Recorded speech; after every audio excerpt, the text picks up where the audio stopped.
Many people are surprised by the way dogs mate.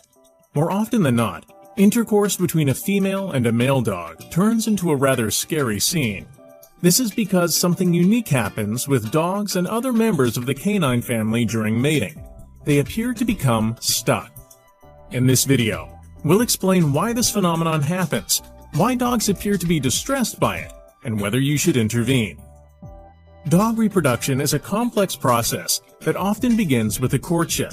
Both female and male dogs send signals to let the other know that they are ready for mating. Once they have finished mating, the male dismounts the female.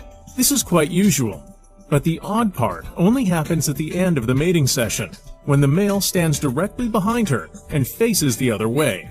And you'll find out that the male's genital organ is still inside the female.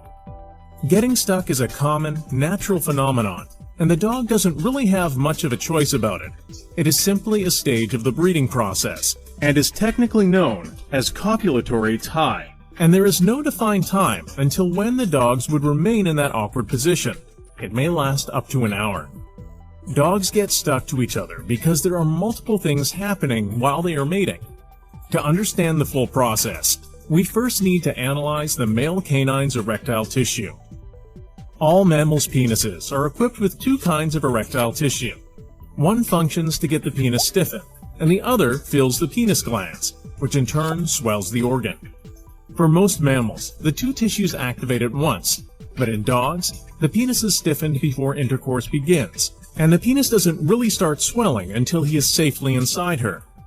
When the male enters the female and the ejaculation occurs, the male's genital organ expands significantly, growing 3 times in width and 2 times in thickness compared to its flaccid state. The female genital organ will also react to the situation. The vaginal muscles will kick in and start squeezing down on the penis. It is the squeezing and the swelling that lock the dogs into their awkward position. This is when the male dog will swing a leg up over the female's back and stand directly behind her until the erection subsides. The two dogs will remain in place until the male's penis deflates and the female's vaginal muscles relax. The tie helps keeping the sperm secured inside the female dog, which means the female dog has a higher chance of getting pregnant. Theories suggest that the reason the two dogs face outward from each other is a form of defense mechanism. It allows the two dogs to survey their surroundings, though it could just be a comfort thing. If you come across two dogs who are tied to another, do not try to separate them.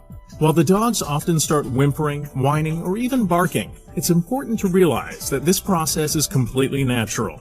Separating them is dangerous and can hurt both dogs. It can rupture their sexual organs. After a while, the dog penis will return to its normal size, and the two dogs will be able to go their separate ways. Even if you are upset because you do not want the two dogs to breed with each other, you should not try to separate them. The male dog has already ejaculated, and there's nothing you can do to stop it at this point. Attempting to break up the dogs will only risk hurting them. Interestingly enough, this behavior isn't unique to dogs. It's found in most canids, including wolves, foxes, and coyotes.